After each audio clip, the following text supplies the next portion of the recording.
I'm here with Paris Paloma, day 3 of Bonnaroo. How are you doing today so far? I'm good, thank you. Yeah, we're just talking about the heat and the sunshine, but Yeah. that's not too bad. It's better than rain on a festival day, so we'll take that.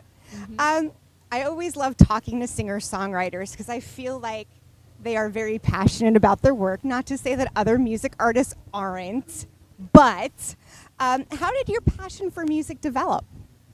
It really kind of came out of like a passion for creative writing, and that was something when I was younger. I really thought I was going to be like an author and a novelist, and kind of around my early teen years, this shift sort of happened where my love for music kind of took over, and so the storytelling stayed, but it just like transformed into songs, really. Yeah. I like that. When did you know you wanted to pursue that as a career?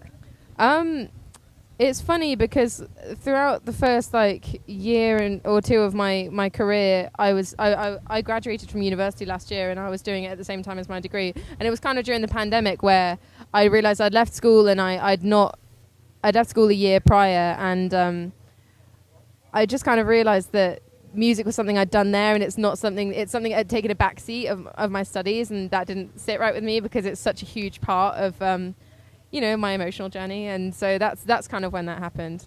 I was 20 back then. And your sound has such a soulful and emotive quality. What are some influences, musical or otherwise, that kind of shaped your sound? Oh, I mean, I love sort of the lyricism of like fellow kind of songwriters who really tell stories with their music. So like Hosier, Aurora, Florence, and I love to draw from kind of like literature, and I love Gothic literature, and then like Greek mythology, and it's a nice melting pot.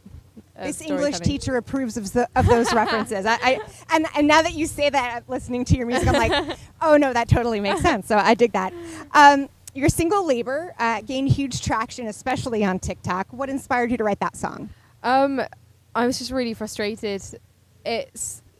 I find it sometimes difficult to answer questions about it just because it's been so huge since. Thinking back to when I didn't even know it was going to be that big is sometimes really hard because it's been such a huge marker in my career since it was released. So it's really funny to think back of me just writing that song before I knew it was going to have any kind of traction in that way, because no one expects that. But it was I just was feeling observationally, and then also like from my own experiences, very like frustrated, and it wasn't something I heard people talking about. And I think everything I write about is just something where I've felt moved enough to merit writing about it, because it is at its heart a catharsis for me, and I'm so like grateful that it's become something bigger than I am, which I keep saying, but it's true, because that's the highest honor that a singer-songwriter could get, I guess.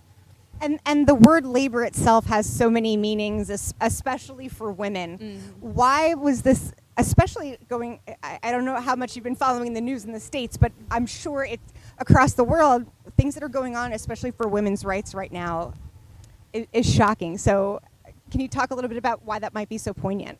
It is incredibly shocking. It's one of those things which, as a British songwriter, I'm originally obviously referring to the domestic labor, the emotional labor, the mental labor, like physical or otherwise, that is done by women in relationships. But it's obviously been picked up by so many different communities who have a different experience than I do. And so, another example of it is that like I wrote it as a woman, but it's been picked up and really resonated with many people who are non-binary, many people who are trans, whether that's trans women or trans men, because regardless, they are not exempt from misogyny and the patriarchy.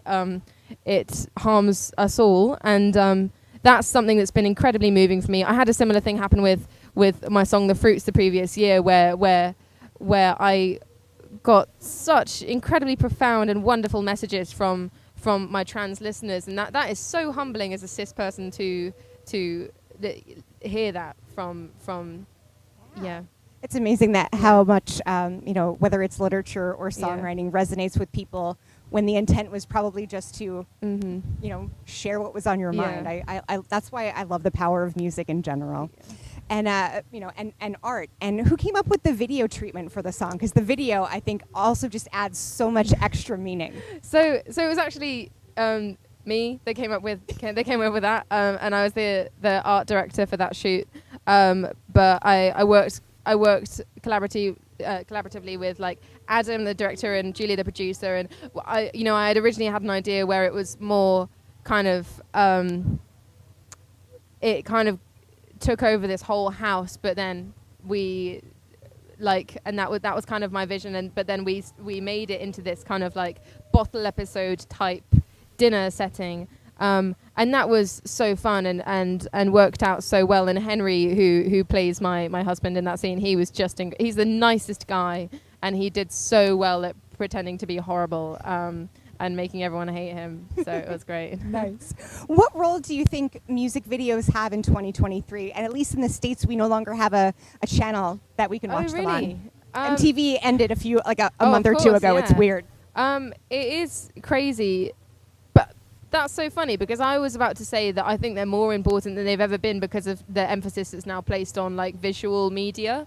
That didn't used to be there, and that's because of Instagram and TikTok and stuff. And it's now like, I guess as a music artist, some people can find that it's incredibly distracting. But like, I'm a visual artist, so I'm biased. I love the emphasis that is placed on the visual aspects of making music.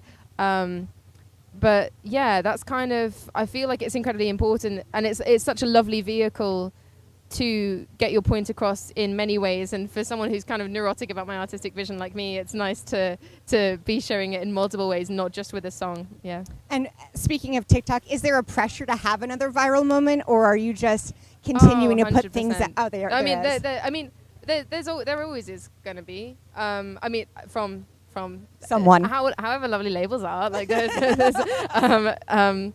I had a song called The Fruits, which had its moment on TikTok prior to Labour last year, and I remember thinking that was going to be the ceiling to my exposure to that many people.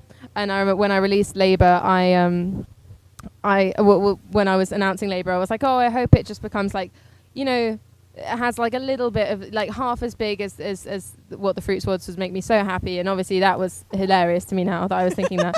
But I do think it changes the consumption of music in that way. But I think getting hung up on whether something's going to be viral is detrimental to the artistic process. So whatever pressures exist because of social media, I'm glad to feel aware enough to not act upon it, you know. You got to live in the moment. Yeah. Speaking of which, we're here at Bonnaroo. How did you go about crafting your set for today? My set. It's very funny. I'm kind of at a point in my career where I only have a number of songs. Someone asked me today about whether I have any secrets to share about my set later, but I think it's quite known what my set is at this point. I'm playing just all of my favorites, really. And I'm also playing my new song Yeti, which comes out later this month. And I'll actually be playing it with Justin Glasgow, who produced both Yeti and Labour. Excellent. Well, stay tuned for Yeti from Paris Paloma. This is Jackie. Thanks to Chorus FM.